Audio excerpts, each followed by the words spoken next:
That means that Mitch Tischler is joining us. Follow him on X at Mitch_Tischler. What's up, Tish? How you doing, man? What's going on, boys? This is a power duo we got here. I'm loving it. What's up, Doc? Hey, man. You know, every once you got that other friend that likes to be on vacation all the time. Well, he's at the beach again. Let me stop talking about him. I'll be gone soon. Mitch, all right, you've seen some of the football teams, I mean, the Commanders thus far, and you normally talk about the big men. Are you satisfied with what they have, or do you feel that more work needs to be done? I would say I'm probably leaning more towards I think there's more work to be done. I think they need to add a little more depth to tackle is the big place. And, you look at how they went out and got Leno a couple of years ago from the Bears, kind of after cuts were made, and he was able to step in and play relatively well for a few years here. I think they may look for a little more veteran help when teams get around to signing their full draft picks and get down to cut days as we get here later in the summer. But ultimately, I think they've redone the interior of this O-line a fair amount, and I'm excited about what these guys are going to bring to the table. I think they brought in a nice balance of guys who have gone out and been successful in the league and have shown they can do it in guys like Tyler Biadasz, and then a bunch of guys that are hungry and want to show what they can do. And I think Nick Allegretti is going to be a fun watch on the interior. I think he's going to be one of those guys who blocks through the echo of the whistle, and he's going to be always looking to clean up extra guys down the field. Mitchell, one thing I'm banking on is that this staff is going to help our O-line simply by coaching them up and scheming better. Let's face it, a lot of those sacks were self-inflicted. Quarterback holding the ball too damn long and not utilizing backs and H's and tight ends in pass pro. So I don't think it was as bad as it appeared to be. And we might be able to coach up a couple of those tackles to where we might be better than it appeared. I entirely agree. And I think that goes for across the board with this team. I think the coaching, particularly on the defensive side of the ball, is going to be much, much better. But I think you make a very good point, because who was the offensive line coach last year? The team didn't have an offensive line coach. They had people on staff, but they were supposed to be coaching other positions. Who was supposed to be promoted, but never ended up happening. And then you had a run game coordinator who ultimately ended up, doing part of the job while also working with the tight ends and also trying to, coordinate the team. This was a group that was under-addressed and under-coached the entire year last year. Yeah, that's fair. And I do think it's a big difference in what they're going to see now. Bobby Johnson has a lot of question marks as an O-line coach. He's done some good things in his past in Buffalo and wasn't so great the past couple of years in New York. Mm-hmm. So, it's going to be things are different, which is a very good thing. And hopefully that helps guys develop a little bit quicker. As you look at this team right now, and I know it's very early. I know things may change. We get in this business, we get to change our minds. What would you see as the strong suit of this football team right now? If you're talking kind of positionally, yeah, position-wise, I would probably say linebacker. Right? You go from a group that was, again, mishandled and underrepresented on this team, and you bring in a veteran like Bobby Wagner, who's going to be, your leader in the locker room and a starting middle linebacker, and Frankie Luvu, who, just goes out and makes plays everywhere he is on the field. And I think all of a sudden you're looking at that middle tier when in chorus with John Allen and Deron Payne and the big boys up front, hopefully letting those guys run a little more free in that middle layer. I think that could be a huge boost for this defense and the football team as a whole. I think that just hearing Cosme talk about Wagner and saying how Wagner told him you're pulling, and he's like, how you know that? He's like, because I can see the pressure in your knuckles. And I think those type of things where veteran players will understand things will help this team, because I know as fans we put pressure on the coaches all the time, and I think they should have some, but the veteran players can teach you a lot more because they see all that little stuff out there. The coaches that didn't play, they don't see it. No. They hear about it, but they don't see it. And I think Bobby is going to be even better for the offense than he is for the defense. Yeah, that was an indictment on the prior staff. They're loaded with former players, defensive players, linebackers, whatever. And the guy's telling you he discovered something that elementary, that basic, dude, that was horrible. Yes. Yeah, that was horrible to hear. And it's funny because, like when you're in these OTAs and these mini camps, there's no pads on. You're running mostly against air. And Cosby was saying that in his head, he was like, I was trying to hide the fact that I was pulling on that play. I agree with you, B. I mean, I think we talked about this kind of ad nauseum, but the void of leadership in that locker room, spoke volumes. You could feel it from the outside, and you tip your cap to a guy like John Allen who tried to step up and kind of fill that void. But we all know the type of person and player that John is. He's not the most vocal guy in the world. He's not the guy that wants to be, rah and leading this team. And now you look, and on both sides of the ball, you have veteran players who can step in and play right away. Guys like Bobby Wagner, and then on the offensive side, you can look at Zach Ertz and Austin Eckler. Zach Ertz was talking about his legacy, the other day when we were talking to him at the podium, and he brought up like, hey, of course I want, double-digit touchdown catches and big plays.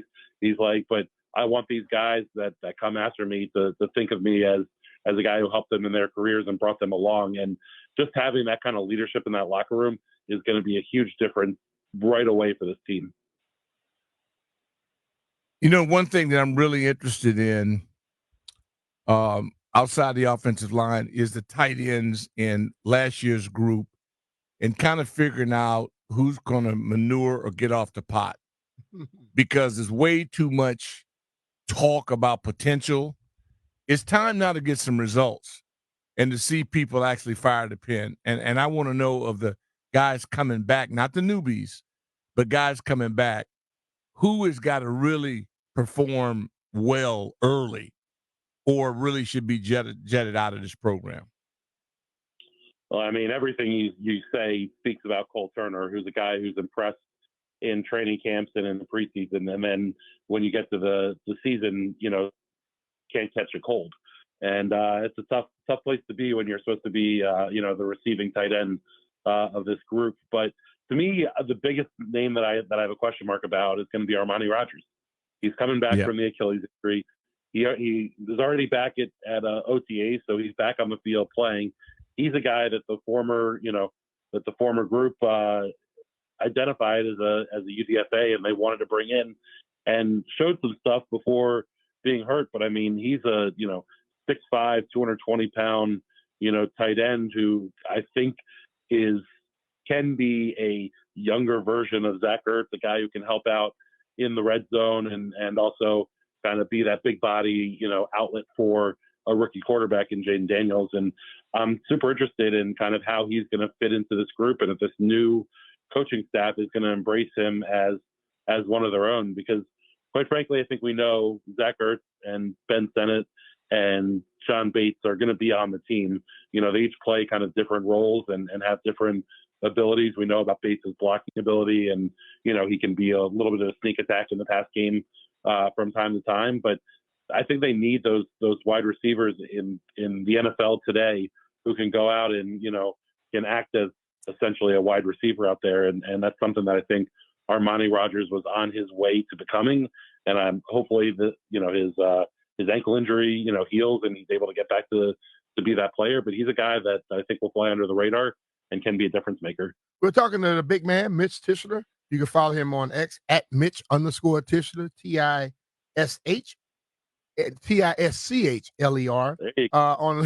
on the Backyard Guest Line on the BMitch and Finlay Show. Mitch, what has been your impression thus far of one Jayden Daniels?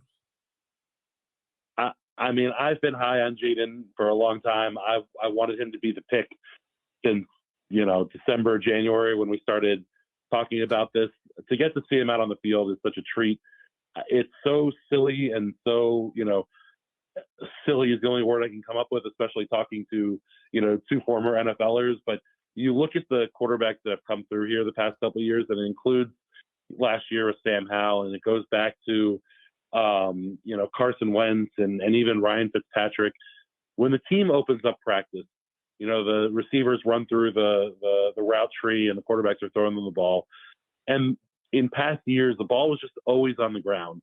And there's always excuses. This guy runs the route a little bit different. I got to get to know these guys before I can, put the ball where it's supposed to be, this, that, and the other thing. It was just always excuses. And you go out and you watch Jayden throw in these drills, and the ball is on time, where it's supposed to be. Guys are catching it and able to turn upfield. And that starts, in the pre-practice route tree. It extends to when they go to 7-on-7 and will extend to 11-on-11 when they get there. I love watching Jayden throw the ball because he just puts the ball right where the receivers want it.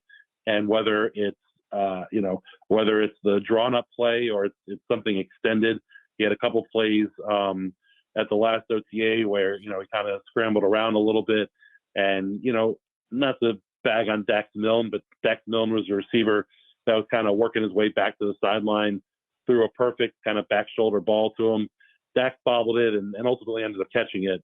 But if that's going to number 17 or number 1 instead of number 15, it's a 20-yard play down the field. And, just it's the ease with which Jayden gets rid of the ball and is able to put it where it's supposed to be is impressive to me early. And I think, is foretelling for good signs to come this year.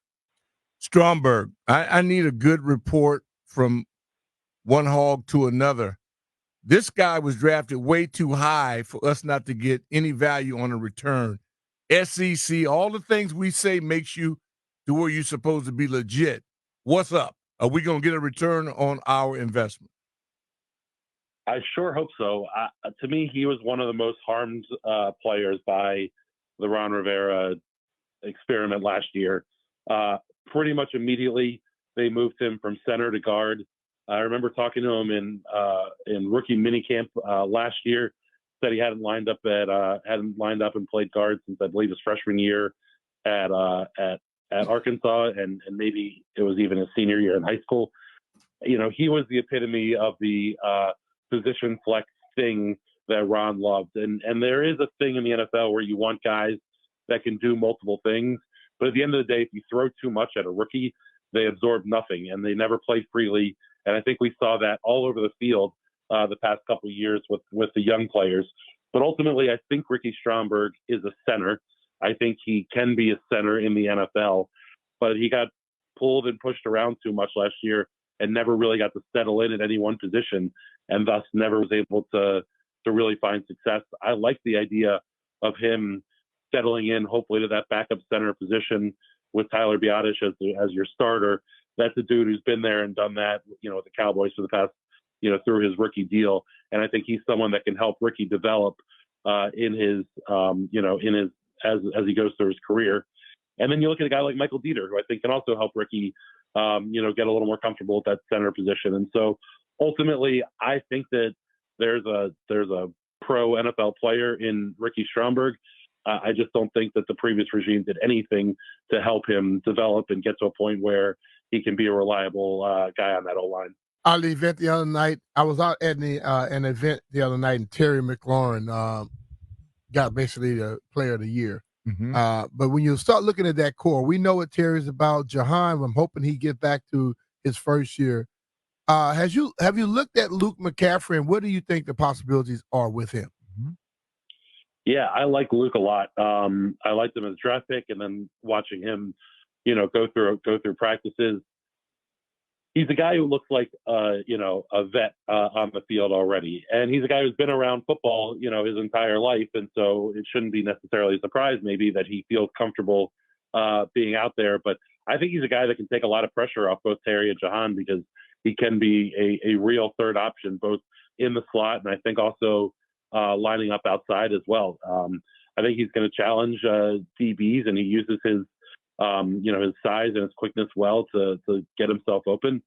I do think as a whole, when you look at this receiving core, there's not a lot of depth there in this group. And I think that's one of the couple of places I think there and tackle where you want to see this team kind of get deeper and stronger at as the development plan goes for this organization. But, your top three, Terry, Jahan, Luke, I think can can rank right up there with top 15, maybe even top 10 receiving corps in the NFL. We're hoping. I'm going to go against the grain again. I'm betting on Anthony Lynn and that backfield, that running back room. I know there's no pads on now, so all we can talk about is playing catch. And I'm amazed at how enamored we are that a guy that won the Heisman Trophy can actually play catch. But in the end, Right. to win, it's going to be them guys in that running back room. And I think we're loaded.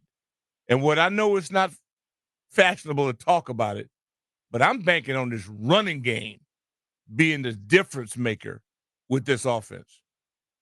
I totally agree with you. I think they're going to use both Brian Robinson and Austin Eckler a lot in the run game as well as the pass game. It's crazy to think this, that we're excited about a quarterback being able to complete passes, but kind of in the nitty gritty, the detail side of things, you watch Austin Eckler go through these running backs drills. Oh, he's a beast. The precision with which he does it is so much more exacting than basically everybody else on the roster. Mm-hmm. These guys are practicing, different drills, running back scrambles and whatnot, or scramble drills for the quarterback.